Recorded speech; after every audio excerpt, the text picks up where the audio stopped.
አብርሃምን ሳራን ይግበረልኩም ክትብል ብዙሕ ኢኻ ትርኢ ባዕልኻ እውን ትብል ኢኻ ብመጽሓፍ ቅዱስ ደረጃ ግን ጌጋ ይኩባት ኣሕዋተይ ብህይወት ክነግሮ ንቓላትካ ኣብ ዓለም ክዝከር ተኣምርካ ጸጋኻ ብዝሕላም ክብረት ኣሕዋተይ ከመይ ኣለኹም ድሓን ዲኹም ሰላም ክትህልውለይ ናይ ኩሉ ግዜ ትምኒተ እዩ ሽምባር ሎማዓንቲ ሕፅር ዝበለት ቪድዮ እየ ሒዘልኩም መፅአ ላይክ ሸር ሰብስክራይብ እናገበርኩም ድማ ቤተሰብ ክትኮኑ በዚ ኣጋጣሚ ይዕድም እታ ቪድዮ እንታይ እያ እንተደኣ ኢልኩምኒ ይቅርታ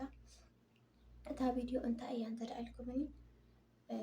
ናብኡ ከብለኩም እየ ሎማዓንቲ በገዳስ ነገር እየ መፅአ ከምዚ ብዙሕ ሰብ ይሓትት ብዙሕ ሰብ ይዛረብ እዩ ይብል እዩ ድማ ሕጂ ገለ ናብዚ ዘብል ነገራት ስለ ዝፈጠረልና ኣነ ካብኡ ውሽተን ክወስኸላ ኢለ እየ መፅአ እና መርዓ አብርሃምን ሳራን ኢና ንብል ሓደ ሓውና ክምርዖ ወይ ሓንቲ ሓፍትና ክትመርዖ እንተደኣ ርኢና እያዚ መርዓ አብርሃምን ሳራን ይግበረልኪ ንብል ሕጂ ክበሃልስ ኣለዎ ድዩ ነዚ እየ ከዛረብ መፅአ ኣነ ክበሃልስ ኣለዎ ድዩ ክብለኩም ይደሊ ክበሃልስ ኣለዎ ድዩስ የብሉ እስከብዚኣ ንብል ኢና እኮ ዘይንብል ኣይኮነን ግን ብመጽሓፍ ቅዱስ እሲ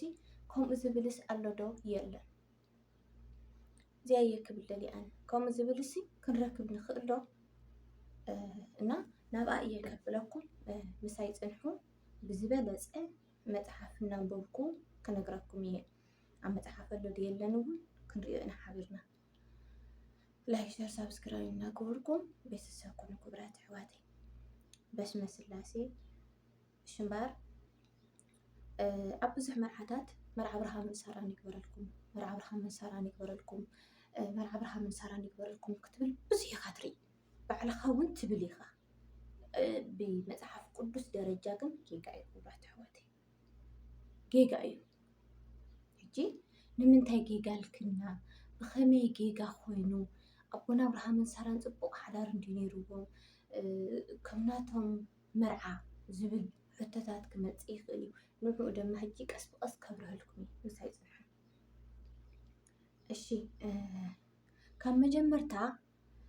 እንተደኣ ሪእናዮ ናይ አብርሃምን ሳራን መርዓ ከመይ ከም ዝነበረ ንፈልጥ ዶ ኣይንፈልጦን ንፈልጦ ዲና ኣይንፈልጦን ኣይንፈልጦን እሺ መጽሓፍ ቅዱስ እውን አብርሃም ናሆምን ድማ ኣንስቲ ኣእተው ስም እታ ሰበይቲ አብርሃም ሳራ ትበሃል ነይራ ዘፍጥረት ምዕራፍ 11 ፍቅዲ 29 እውን ክንረኽቦ ንኽእልና ሰበይቲ ኣቦና አብርሃም ሳራ ከም ዝኾነት ካብ ምባል ሓሊፉ ብዛዕባ ሓዳሮም እምበር ብዛዕባ መርዖኦም ዝዛረብ ዋላ ሓንቲ ነገር የለን ብዛዕባ ሓዳር አብርሃምን ሳራ እንዳ እምበይ ብዛዕባ መርዓ አብርሃምን ሳራን ዝነግር መጽሓፍ የለን ይብለኩም ኣለኹ ኣነ ማለት እዩ ተልዩ እውን ክተምፅለይ ፀገም የብሉን ክተምፅለይ ትኽእሉ ኢኹም ሓቢርና ከዓ ንመሃር ስለዘየድልየና ሙሉእ ህይወት እዩ ስለዘየድልየና ኣይተፀሓፈን ስለዘየድልየና ንዓና ስለዘየድሊ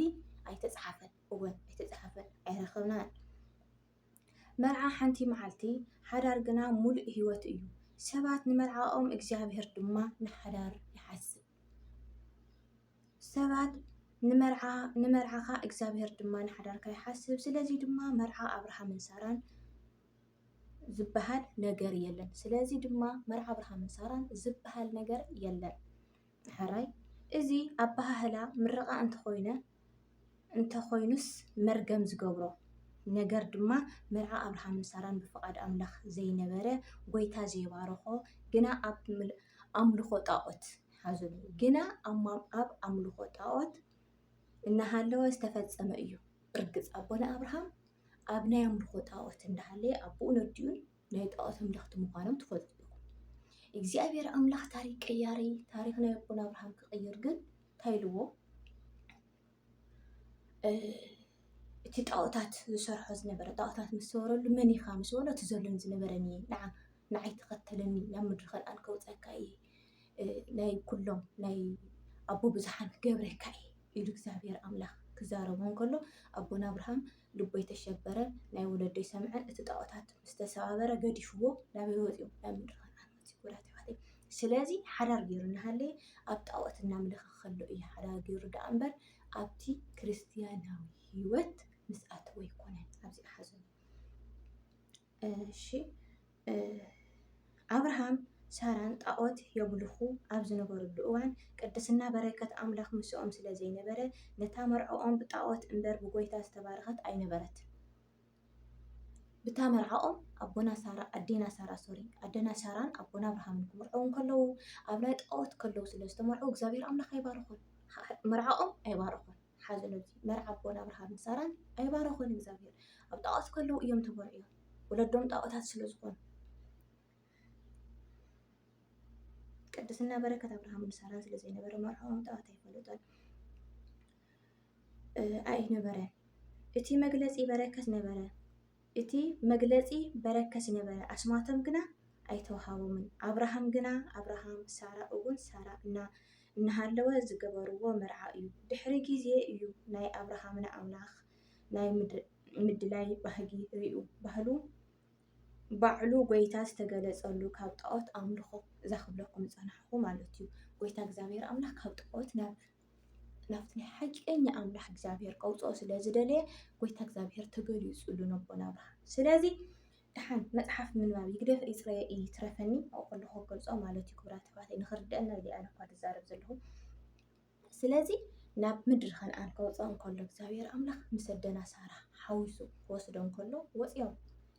ምስ ወፁ እግዚኣብሔር ኣምላኽ ባሪኽዎ ምስ ባረኾም ሓዳሮም እንታይ ኮይኑ ብሩኽ ኮይኑ ናብ እግዚኣብሔር ስለዝተመለሱ ኣቦ ብዙሓን ኮይኑ መን ኣቦና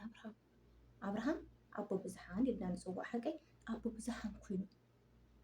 ምስ ኣደና ሳራ ኣብ ሓዳሮም ፀኒሖም እሳ እምንቲ ኮይና ንሱ እሙን ኮይኑ ብዙሕ ዓመት ከይወለዱ ፀኒሖም ሓቀይ ንምንታይ ኣይበላን ንምንታይ ኣይበለተን ኣብ እምነቶም ፀኒሖም ድሕሪ ግዜ ክንወልድና ኢሎም ዓቕሊ ገይሮም ተረዳዲኦም ተሓላልዮም ተሰማሚዖም ንብዙሕ ዓመት ፀኒሖም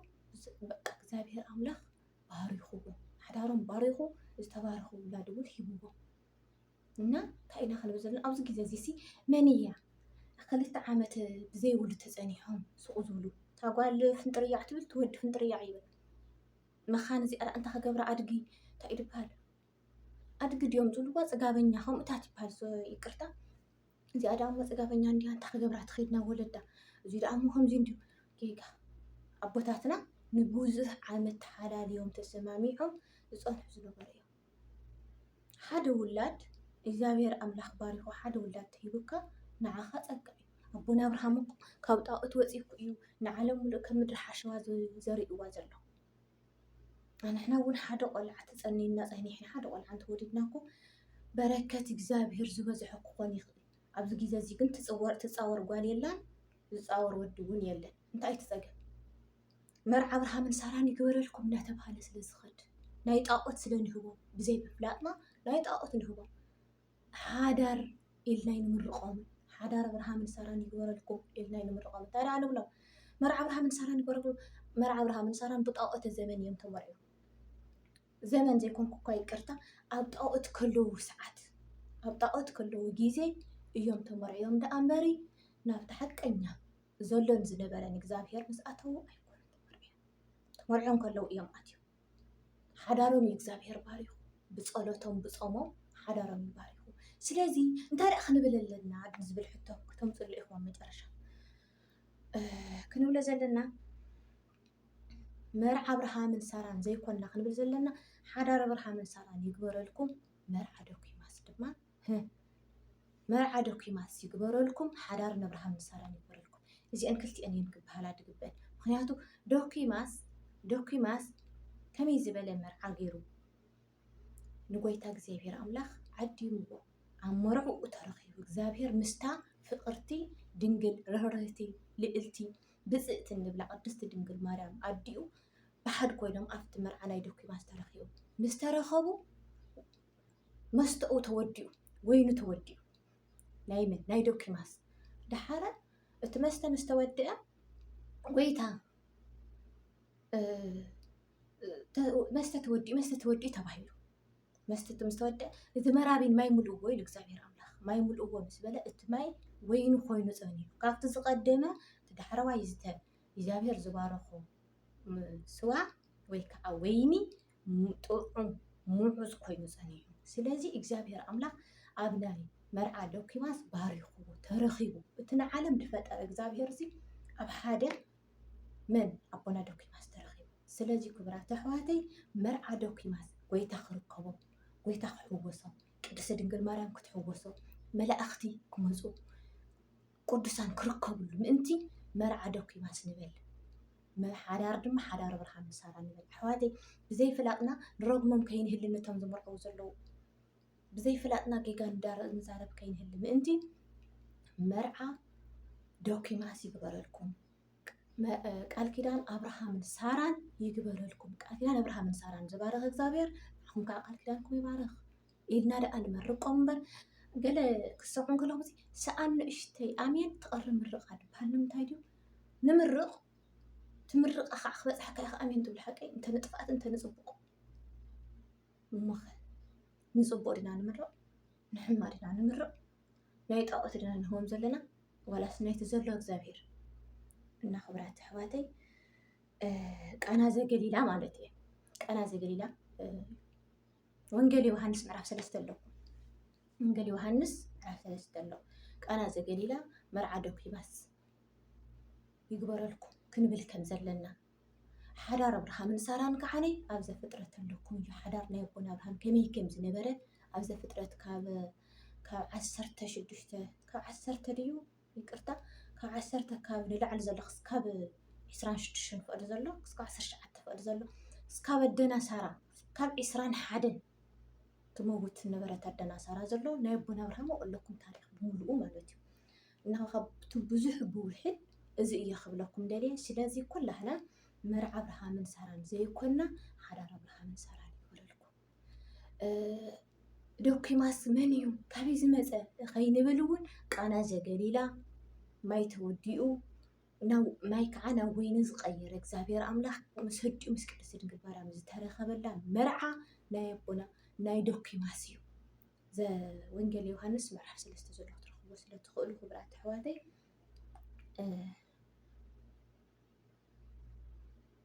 ፅንሓሳ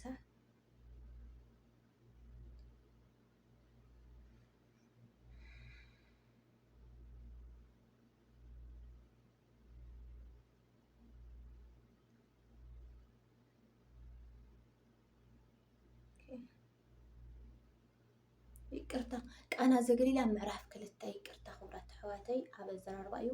መርዓ ኣብ ቃና ዘገሊላ ዝብል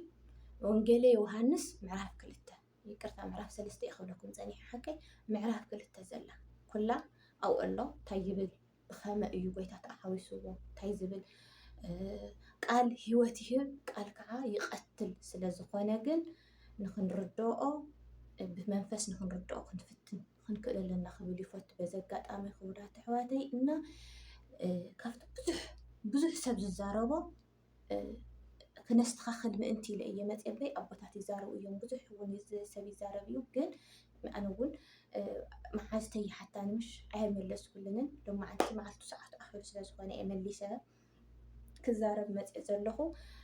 ካብቲ ብዙሕ ብውሕድ እዚኣ ትመስል ጌጋ ተልዩኒ ኣብ ኮመንት ክፅሕፍሉ ኢኹም ስለዝነበረና ፃንሒት ብጣዕሚ እየ ዘመስግን ሰላም ኣምላኽ ምስ ኩልና ይኹን